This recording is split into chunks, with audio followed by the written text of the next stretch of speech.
Hello, everyone. It's Shane Kanto, your Wasteland reviewer, and welcome to the Streaming Wasteland here on the SPDM Crew Podcasting Network. And this is my weekly show where each Friday I pick a streaming service and three previously released films off of it.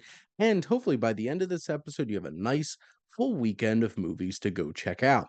And this week, I am highlighting Peacock, and we have a nice variety of different types of films. And we're going to start off with 2010 with an animated fantasy adventure for the whole family. It's Despicable Me. And yes, it's probably a little weird thinking back that one, this film is 15 years old at this point. Lovely. And we've had 15 years of Minions. And thinking back to like, this is where it all began when those little minions were, supporting characters and a lot of fun and silly and funny in the small doses that we got as they worked specifically um with Gru. And this film has a nice balance of this found family where this, you know, man who really wants to be the best supervillain out there, Gru, voiced by Steve Carell, winds up adopting these three young girls. And it's very endearing and sweet seeing them develop this connection over the course of the film. But then you also have all the crazy, fun sci fi fantasy kind of shenanigans, one with the minions, two with trying to steal the moon and everything, and him going toe to toe with his rival Vector, voiced by Jason Segel. And there's a lot of fun moments with like ship air chases and all the shenanigans of Gru trying to get into Vector's lair. And all of these fun slapstick physical comedy elements with also some fun action, some good heart, and at this point, the minions have completely taken over, and so much of these films are really focused on their shenanigans. They do have fun shenanigans. One thing I do appreciate about this film a lot is everybody's really doing like a voice performance. Nobody's just using the regular voices. And Steve Carell completely morphs into Gru here.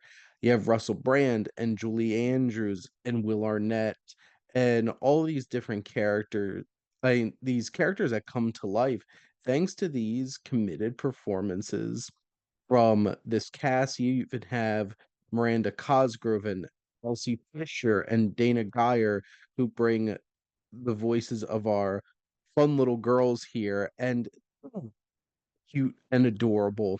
And they bring this really tie this whole film together. And yes, there's diminishing returns in this franchise. I do still really like Despicable Me too, but this is still a really fun, heartfelt, enjoyable little romp for the whole family. Next up, we're going to turn the clock back to 1974 and get a little horror here, and that is Black Christmas. And this is a classic slasher flick of the 70s between this and Halloween and Texas Chainsaw Massacre, really setting the tone for slasher films moving forward. Bob Clark crafts an intense, suspenseful experience that has a lot of twists and turns, really sets up quite a few uh, tropes and cliches that you see in a lot of slashers. The calls coming from in the house, and all of these different kinds of elements. There's plenty of tension. There's certainly great kills and eerie moments and twists and turns and trying to figure out who's doing all of this. And it's well crafted. It has that 70s feel and it's balancing this terror suspenseful kind of atmosphere with the holidays and this Christmassy kind of tone. And I feel like Clark does such a great job of mixing them well together. And you have Olivia Hussey, who pretty well known for Romeo and Juliet as the lead here. She's a great scream queen character. You have Margot Kidder for, Superman. You have Cara Dulia of 2001: A Space Odyssey fame. Andrea Martin and John Saxon and plenty of other familiar faces filling out these supporting characters. And it really just comes together. There, it's eerie. It has great scares and kills throughout the film. It's just this beautiful melding of horror and holiday vibes and everything. Really disturbing imagery and something that's just gonna stick with you long after, and does a lot of great heavy lifting in terms of setting the tone for what slasher films are going to be moving forward. And lastly, we're gonna head over to 1991 to Ireland, and this is The Commitments. And this is a drama from director Alan Parker, who had a very gritty, very intense kind of feel with films like Midnight Express and Mississippi Burning.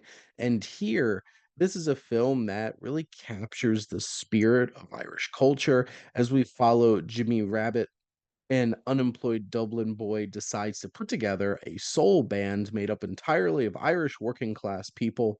And this film is so enticing because you have such a great ensemble of characters that feel so fully realized. They have their personalities, they're all relatable, they have that working class kind of feel to them.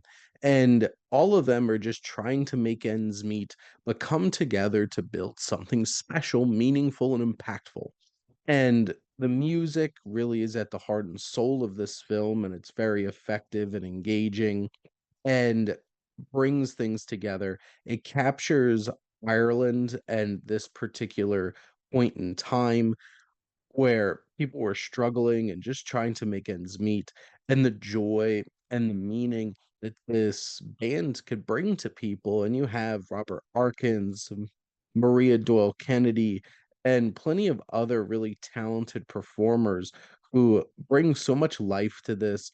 You have the likes of even Cole Meany in a supporting role as well, and it feels so authentic and raw and engaging, and Parker was a filmmaker that was able to capture that raw, authentic realism and inject that into his films while also not pulling punches. This is not a film that is gonna sugarcoat things at all. It's gonna put you right there and have you go through this journey with this group of people who come together.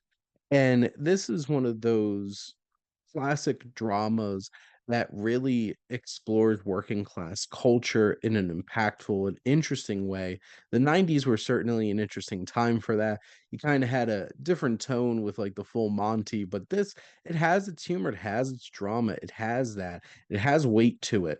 And it'll make you laugh, it'll make you cry, and it'll make you want to sing along and get up and move to this music. And that's something special.